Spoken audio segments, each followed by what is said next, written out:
जैसा कि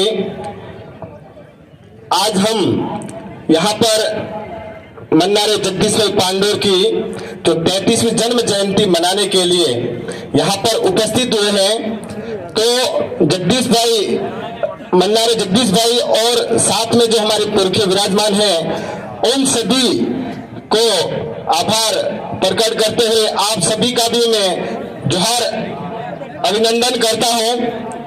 और जैसा कि आज हमें जगदीश भाई को मध्य में रखते हुए बात करनी है कि किस प्रकार से जगदीश भाई ने अपने क्षेत्र में और अपने क्षेत्र से दूसरे क्षेत्रों में भी जाकर जो जन जागरण का काम किया था, उस बात को हमें किस तरीके से आगे बढ़ाना है, इस बात को हमें समझना है।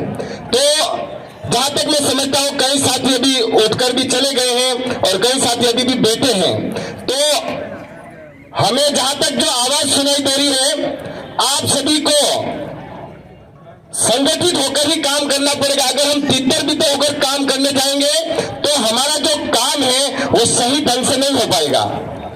और इस काम को सही ढंग से करने के लिए हमें संगठित होना पड़ेगा और हमें एक दूसरे के क्षेत्र में जाकर हमारे जो आदिवासी परिवार के कार्यकर्ता काम करते हैं, उनको भी मोटिवेशन देना पड़ेगा। और ऐसा ही मोटिवेशन हमारे जगदीश भाई भी देते थे। और जहां तक क्योंकि जागरण फलासिया का जो क्षेत्र है हमारे पास में पड़ता है, तो हमारा ज्यादातर बातचीत भी होती रहती थी और हमारे इधर जो कार्यक्रम होते थे वहां पर भी हम उनको बुलाते थे और इधर जो कार्यक्रम होते थे वो हमें भी बुलाते थे।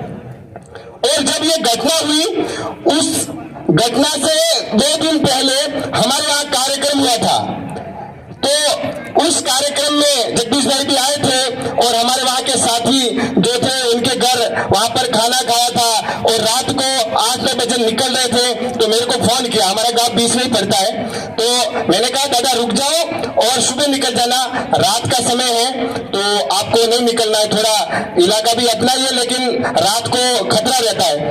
तो जगदीश भाई और हम एक और साथी थे उनके साथ में बहुत देर तक बैठे।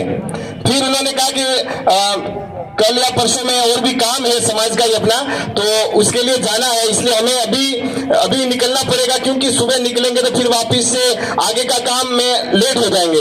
यूं करके हम बहुत देर तक बात करके फिर उनसे वो हमसे विदा हुए। तो रात को मैंने फोन लगाया 1 घंटे बाद, मैंने कहा पहुंच गए या नहीं पहुंच गए, तो उन्होंने कहा हम सुरक्षित पहुंच गए हैं। लेकिन 2 दिन के बाद भी जैसे ये जो घटना हुई तो बहुत दुख हुआ। और आज भी हमें दुख है कि हम इस प्रकार के हमारे जो कार्यकर्ता हमारे समाज में जगाने का काम करते हैं, समाज को साथ लेकर चलते हैं, समाज के हक अधिकार के लिए लड़ते हैं, ऐसे कार्यकर्ता हम खो देते हैं तो हमें बहुत बड़ा दुख होता है। जो हमारे जो कार्यकर्ता है वो हमारे आदिवासी परिवार की नींव है और ऐसी ही नींव के पत्थर आपको भी बनना है। जब तक आप इधर उधर जो इस संगठन में इस कार्य में नहीं जुड़ोगे तो अपना जो ये कारवा आदिवासी परिवार का कारवा ये बहुत आगे नहीं चल सकता है, क्योंकि आप और हम सभी के साथ से ही ये आदिवासी परिवार का कारवा आगे चलेगा। तो मैं एक छोटी सी बात कहना चाहूंगी, कहने के लिए बहुत सारी बातें हैं, लेकिन जो हमारी बात जो ये है कि हमें प्रत्येक गांव स्तर पर जो शिक्षा की अलग है, वो हमारे जागरण फलासिया कोटड़ा और हमारे जो पिंडवाड़ा अबरोड का जो बेल्ट है सिरोही जिले में, इसमें जो शिक्षा का बहुत अभाव मतलब कमी है। आज भी लोग शिक्षित नहीं है और शिक्षा के प्रति जागरूक नहीं है। तो हमें काम सबसे पहले शिक्षा के ऊपर करना है और जो साथी शिक्षित हो चुके हैं उनको आदिवासी परिवार की विचारधारा के माध्यम से जो अपने संवैधानिक हक अधिकार है, अपनी संस्कृति है, उसके संरक्षण के लिए किस तरीके से काम करना है, उस सिस्टम को समझाना है। और उस सिस्टम को समझते हुए जो शासन प्रशासन का जो सिस्टम है, उस सिस्टम में हमारे भाई कैसे जाए, किस प्रकार जाए और उस सिस्टम में जाकर हमें किस तरीके से मदद कर सकते हैं, वो सिस्टम हमें तैयार करना पड़ेगा। और प्रत्येक गांव स्तर पर हमें ग्राम एकीकरण समिति का निर्माण करते हुए हमारे ऐसे कर्मठ कार्यकर्ताओं को तैयार करना होगा। और उन्हीं कार्यकर्ताओं को जहां तक हमने जो शुरुआत करी हमारे सिरोही जिले में, हम शुरुआत कर रहे हैं धीरे धीरे, तो कम से कम जो 10, 15, 20 जितने भी एक गांव में कार्यकर्ता होते हैं, प्रत्येक महीने उनकी एक बैठक होनी चाहिए और उस बैठक में कम से कम 100 रुपए का योगदान आपकी ग्राम एकीकरण जो समिति है उसके माध्यम से करते रहिए।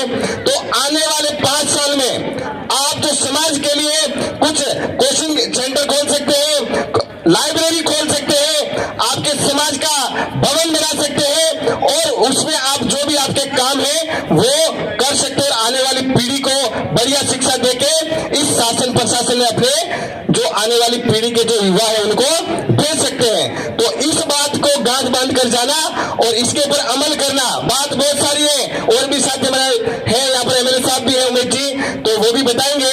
तो इसी बात के साथ मैं अपनी बात को विराम दूंगा और दूर से एक बार जगदीश भाई को जोहार नमन करता हूं। आप सभी को जोहार।